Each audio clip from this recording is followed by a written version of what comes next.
Election commission نے تمام سیاسی جماعتوں کا لیول پلینگ فیلڈ فراہم کی۔ چیف الیکشن کمشنر کی جانب سے کہا گیا عام انتخابات کے نتائج قانون کے مطابق رات 1 بجے تک دیں گے۔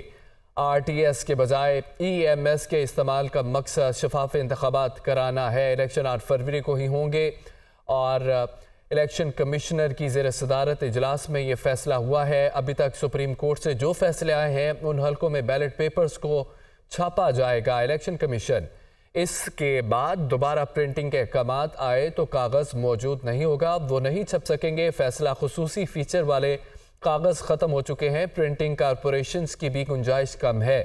ذرائع KP کے اور بلوچستان میں الیکشن ملتوی کرنے کا کوئی چانس نہیں ہے۔ ذرائع الیکشن کمیشن۔ پاکستان تحریک انصاف کا اگلا چیئرمین کون ہوگا؟ فیصلہ آئندہ 24 گھنٹے میں کیے جانے کا امکان ہے۔ ویڈیو لنک اجلاس میں پارٹی چیئرمین کے امیدوار کا فیصلہ کیا جائے گا۔ ذرائع PTI کور کمیٹی ارکان بیرسٹر گوہر علی سمیت دیگر آپشنز پر غور کریں گے۔ آئندہ 4 سے 5 روز میں انٹر پارٹی الیکشن کرائے جائیں گے اور PTI کے جنرل باڈی اجلاس میں انٹر پارٹی انتخابات کرانے کی قرارداد متفقہ طور پر منظور۔ عمر ایوب PTI کے چیف آرگنائزر مقرر کر لیے گئے۔ PTI نے چیف الیکشن کمشنر سمیت 4 صوبائی ممبران کی تقرری کر دی ہے۔ Chief organiser PTI Omar Ayub کی جانب سے باضابطہ نوٹیفیکیشن جاری کر دیا گیا۔ پاکستان کی خود مختاری اور علاقائی سالمیت مقدس اور ناقابل تسخیر ہے۔ Army chief general Syed Asim Munir کا عزم۔ سپہ سالار نے کور کمانڈر کانفرنس سے خطاب میں کہا کہ پاکستان تمام ریاستوں کے ساتھ پرامن بقائے باہمی پر یقین رکھتا ہے۔ ملکی خود مختاری، قومی عزت اور عوام کی امنگوں پر کبھی سمجھوتا نہیں کیا جائے گا۔ پاک فوج آئینی مینڈیٹ اور الیکشن کمیشن کے تحت تفویض کردہ ہدایات کے مطابق فرائض سر انجام دے گی۔ تفصیلات دیکھیے اس رپورٹ میں۔ آرمی چیف کی زیر صدارت کور کمانڈرز کانفرنس، شہداء کی قربانیوں کو زبردست خراج تحسین، پاکستانی شہریوں کو نشانہ بنانے کی گھناؤنی بھارتی مہم پر بریفنگ۔ عام انتخابات کے پرامن انعقاد میں الیکشن کمیشن کی معاونت کے لیے فوج تعیناتی پر تبادلہ خیال۔ SPR کے مطابق فورم نے اس عزم کا اعادہ کیا کہ دہشت گردوں اور ان کے سہولت کاروں کے خلاف ریاست پوری طاقت کے ساتھ نمٹے گی۔ فورم نے اتفاق کیا کہ پاک فوج آئینی مینڈیٹ اور الیکشن کمیشن کے تحت تفویض کردہ ہدایات کے مطابق فرائض سر انجام دے گی۔ کسی کو بھی سیاسی سرگرمی کے نام پر تشدد کرنے، آزادانہ اور منصفانہ انتخابات کے جمہوری عمل کو سبوتاژ کرنے کی اجازت نہیں دی جائے گی۔ ارکان کشمیریوں کے حق خود ارادیت کے لیے پاکستان کی حمایت کے عزم کا اعادہ کیا۔ فلسطین تنازع کے منفی اثرات اور خطے میں پھیلاؤ کے امکانات کا جائزہ بھی لیا۔ فورم نے اسمگلنگ، ذخیرہ اندوزی، منی لانڈرنگ، بجلی چوری اور غیر قانونی تارکین وطن کے خلاف اٹھائے گئے اقدامات کو سراہا۔ آرمی چیف نے پیشہ ورانہ مہارت کے معیار کو برقرار رکھنے پر زور دیا۔ امریکہ پاکستان میں PTI کی انتخابی مہم پر حملے کی مذمت کرتا ہے۔ ترجمان امریکی محکمہ خارجہ میتھیو میلر کا کہنا ہے کہ حملے میں متاثرہ فیملی کے ساتھ ہیں۔ ہم پاکستانی قوم کے صبر و تحمل اور ان کی بحالی کی صلاحیت کو سراہتے ہیں۔ پاکستان میں الیکشن کمیشن بھی متعدد جگہوں پر حملے کی زد میں آیا۔ انتخابی عمل کے خلاف کسی بھی سرگرمی کی ہم مذمت کرتے ہیں۔ پاکستانی قوم کو کسی خوف کے بغیر اپنے لیڈر کا انتخاب کرنے کا حق حاصل ہے۔ امریکہ پاکستان میں شفاف الیکشن کو دیکھنا چاہتا ہے۔ ترجمان امریکی محکمہ خارجہ میتھیو میلر کی جانب سے یہ کہا گیا امریکہ پاکستان میں PTI کی انتخابی مہم پر حملے کی مذمت کرتا ہے۔ ترجمان امریکی محکمہ خارجہ میتھیو میلر کا کہنا ہے کہ حملے میں متاثرہ فیملی کے ساتھ ہیں۔ ہم پاکستانی قوم کے صبر و تحمل اور ان کی بحالی کی صلاحیت کو سراہتے ہیں۔ پاکستان میں الیکشن کمیشن بھی متعدد جگہوں پر حملوں کی زد میں آیا۔ انتخابی عمل کے خلاف کسی بھی سرگرمی کی ہم مذمت کرتے ہیں۔ پاکستانی قوم کو کسی خوف کے بغیر اپنے لیڈر کا انتخاب کرنے کا حق حاصل ہے۔ امریکہ پاکستان میں شفاف الیکشن کو دیکھنا چاہتا ہے۔ اسلام آباد کی احتساب عدالت نے توشہ خانہ ریفرنس میں بانی PTI اور بشرا بی بی کو 14 سال قید اور 787 ملین فی کا جرمانے کی سزا کا حکم سنایا۔ اڈیالہ پہنچنے پر بشرا بی بی بھی گرفتار ہو گئی۔ اسلام آباد سے رپورٹ دیکھیے۔ احتساب عدالت کے جج محمد بشیر نے اڈیالہ جیل میں سماعت کی۔ ڈپٹی پروسیکیوٹر جنرل نیب سردار مظفر عباسی اور دیگر عدالت میں پیش ہوئے، جبکہ وکلا صفائی عدالت پیش نہ ہوئے۔ عدالتی طلبی پر ڈپٹی سپرنٹینڈنٹ جیل نے بانی PTI کو عدالت میں پیش کیا۔ سماعت کے دوران عدالت نے ہدایت کی کہ آپ 342 کا بیان جمع کرائیں، جس پر بانی PTI نے کہا مجھے تو حاضری کے لیے یہاں بلایا گیا ہے۔ جج نے کہا کل آپ کو ہدایت کی تھی کہ صبح 9 بجے 342 کا بیان لازمی دیں گے۔ بانی PTI نے کہا میرا بیان